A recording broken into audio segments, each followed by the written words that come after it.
Hello friends, Mounaragam serial ఈ రోజు episode లో లక్కీ సీమంతం కోసం వచ్చిన అంకిత్ ఫ్యామిలీని అమ్ములు రిసీవ్ చేసుకొని అమ్ములు నీలవేణి వాళ్ళకి మర్యాద చేస్తూ ఉంటారు.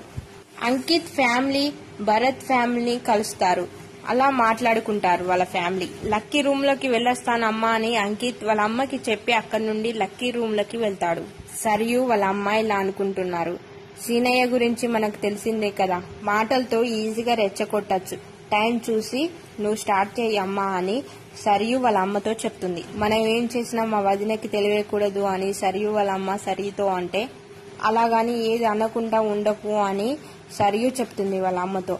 ఎటు చేసిన సీమంతం జరగకూడదు అని సరియు వాళ్ళ అమ్మతో అంటుంది. భరత్ వాళ్ళ తాతయ్య సరియు వాళ్ళ అమ్మతో సరియుతో ఇలా అంటున్నాడు, అమ్మ కూతుర్లు చేతులు కలిపారంటే సీనయ్య ఫ్యామిలీని ఏమో చేయబోతున్నారు, చెయ్యండి చెయ్యండి అని భరత్ వాళ్ళ తాతయ్య అంటాడు. అప్పుడు భరత్ వాళ్ళ తాతయ్య అన్న మాటలకి సరియు వాళ్ళ అమ్మ నవ్వుకుంటారు. లక్కీ అంకిత్ చూసి అంకిత్ దగ్గరికి వెళ్లి పట్టుకొని, రావనుకున్నావా అన్నయ్య అని సంతోషంగా అంటుంది. మాటలు అనుకున్నంత తేలిక కాదమ్మా మనం వదులుకునే బంధం అని అంకిత్ చెప్తూ ఉంటాడు.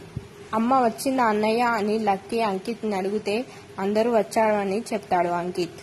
నువ్వైతే పుట్టింటికి పరాయింటికి వచ్చినట్టు వెళ్లిపోతున్నావు, అదే మేమైతే నువ్వెక్కడున్నా మేము వస్తామని అంకిత్ చెప్తాడు. ఎంత గొప్పగా జరగాల్సిన నీ సీమంతం ఇంత చిన్న ఫంక్షన్ లో జరుగుతుంది అని అంకిత్ లక్కీతో అంటాడు. సరదాగా ఈ సీమంతం నీకు చేసుకుంటూ నేనే అతిథిలాగా రావడం తట్టుకోవడానికే కష్టంగా ఉందమ్మా అని అంకిత్ లక్కీతో అంటాడు.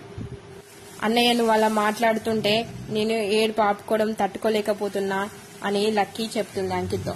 ఇవన్నీ నేను కోరుకున్నవే, ఆనందం బాధ అనేది మనుషుల్ని అర్థం చేసుకున్న బట్టి ఉంటాయి అని లక్కీ చెప్తుంది అంకిత్తో.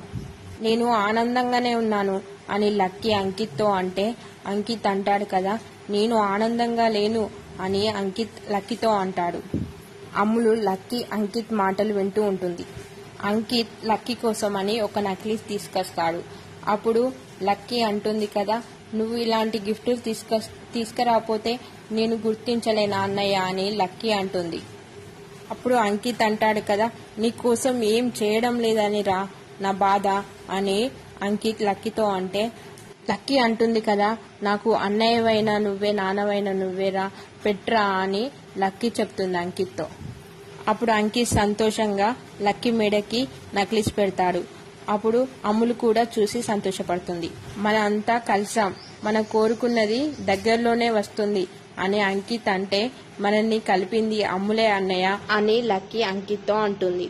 తనే ఇదంతా చేయకపోతే ఈ సీమంతం జరగపోయేది అన్నయ్య అని లక్కీ అంకిత్తో అంటే, అవును తనే ఇదంతా చేయకపోతే ఇంకా గొప్పగా జరిగేది, ఇదంతా జరిగేది అమ్ముల వల్లే కదా అని అంకిత్ అంటే, లక్కీ అన్నయ్య అంటుంది. అప్పుడు అంకిత్ అంటాడు కదా, నువ్వు అమ్ముల్ని వెనక్కి వేసుకురాకు అని అంకిత్ అంటాడు లక్కీతో. తను నా ముందుకి వస్తే నేనేం చేస్తానో నాకే తెలియదు అని అంకిత్ అంటే, అమ్ములు వచ్చి అంకిత్ ముందు నిల్చుంటుంది. అప్పుడు అమ్ములు అంకిత్ సైగలతో అంటుంది కదా, ఏం చేస్తావు, కొడతావా, కొట్టు అని అమ్ములు అంటుంది అంకిత్తో. అప్పుడు అంకిత్ అమ్ములతో అంటాడు కదా, ప్రేమించడానికి కాదు ద్వేషించడానికి కూడా అర్హత ఉండాలి అని అంకిత్ అంటాడు. నిన్ను కొడితే ఈ చేతి కూడా బాధపడుతుంది నీలాంటి మనిషిని తాకినందుకు అని అంకిత్ చెప్పి అక్కడి నుండి వెళ్తాడు. లక్కీ అమ్ములతో అంటుంది కదా, నువ్వు ఏం అనుకోకు, అన్నయ్య ఆవేశంలో ఏదో అనేశాడు అని లక్కీ అంటే, ఏం పర్వాలేదులే అని అమ్ములు చెప్తుంది లక్కీతో. అప్పుడు అమ్ములు లక్కీని స్టేజ్ మీదకి తీసుకెళ్తుంది. నందిని లక్కీని చూసి సంతోషపడుతూ ఉంటుంది. అమ్ములు పూలు ఎక్కడ పెట్టావా అని నీలవేణి అమ్ముల్ని అడిగితే, అప్పుడు అమ్ములు పూలు తేవడానికి వెళ్తుంది. అమ్ములు పూలు తెస్తుంటే అంకిత్ ఫోన్ మాట్లాడుకుంటూ అమ్ములకి వచ్చి డాష్ ఇస్తాడు. అక్కడున్న ఒక ఆవిడ అంటుంది కదా, అమ్మాయికి డాష్ ఇచ్చి కనీసం సారీ చెప్పకుండా పూలన్నీ కింద పడేశావు అని అక్కడున్న ఒక ఆవిడ అంటుంది అంకిత్తో. అప్పుడు కాసేపు అమ్ములు కళ్ళల్లోకి చూస్తూ అంకిత్ పూలు ఏరుతుంటే మళ్ళీ అంకిత్ ఆ పూలు కింద పడేసి అక్కడి నుండి వెళ్తాడు. అప్పుడు అమ్ములు బాధపడుతూ ఉంటుంది. సీనయ్య ముందు ఒక అతను వచ్చి, కోడల్ ఫంక్షన్ బాగా చేస్తున్నారు కదా అని అతను అంటే, నేను కాదండి చేసేది, మొత్తం అమ్ములే చేస్తుంది అని సీనయ్య చెప్తాడు అతనితో.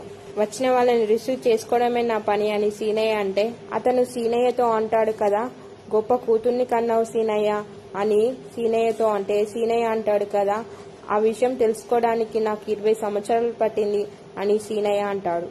సరియు వాళ్ళ అమ్మ సీనయ్య ముందు ఇలా అనుకుంటున్నారు. మొదలుపెట్టు అని సరియు వాళ్ళ అమ్మ అంటే సరియు అంటుంది కదా, మనం ఈ పార్టీకైతే 5 స్టార్ హోటల్లో చేద్దాము అని సరియు అంటుంది. అలా భరత్ వాళ్ళ తాతయ్య సరియు వాళ్ళ అమ్మ సీనయ్యని అంటుంటే సీనయ్యకి కోపం వస్తుంది. అప్పుడు సీనయ్య అమ్ములు అన్న మాటలు గుర్తు తెచ్చుకుంటూ ఉంటాడు. సీనయ్య మౌనంగా అక్కడి నుండి వెళ్తే సరియు వాళ్ళ అమ్మ అంటుంది కదా, ఏంటి మౌనంగా వెళ్ళిపోయాడు అని సరియు వాళ్ళ అమ్మ సరియుతో అంటుంది. అమ్ములు వాళ్ళ బామ్మ అమ్ముల్ దగ్గరికి వచ్చి పూలు తీసుకొని ఇలా అంటుంది, నందిని గారిని లక్కీకి గాజులేయమని చెప్పు అని చెప్తుంది బామ్మ. అమ్ములు నందిని దగ్గరికి వెళ్లి లక్కీకి గాజులు వేస్తోరా అని సైగలతో చెప్తూ ఉంటుంది. అప్పుడు నందినికి కళ్ళల్లో నీళ్లు తిరుగుతూ ఉంటాయి. ప్రోమో విషయానికి వస్తే సరియు బంగారు లాంటి చీర కరవ చేశావు అని సరియు అమ్ములపై చేయి చేసుకుంటుంది. అప్పుడు సీనయ్య షాక్ అయి సరియు దగ్గరికి వచ్చి అమ్ములపై చేయి చేసుకుంటావా అని సరియు పైన కూడా సీనయ్య చేయి చేసుకుంటాడు. అమ్ములు నందిని కాళ్ళ మీద పడిపోతూ ఉంటే అమ్ములు వెనక్కి నెట్టేస్తుంది. అప్పుడు నందిని అంటుంది కదా, మీ నాన్నని సారీ చెప్పమని చెప్పు సరియుకి అని నందిని అంటుంది అమ్ముల్ని. చూద్దాం రేపటి ఎపిసోడ్లో సీనయ్య ఏమంటాడో, నందిని అన్న మాటలకి క్షమాపణ చెప్తాడో చెప్పడో. ఈ వీడియో కనుక నచ్చితే లైక్ చేయండి. ప్లీజ్ సబ్స్క్రైబ్ చేయడం మాత్రం మర్చిపోకండి. Thank you.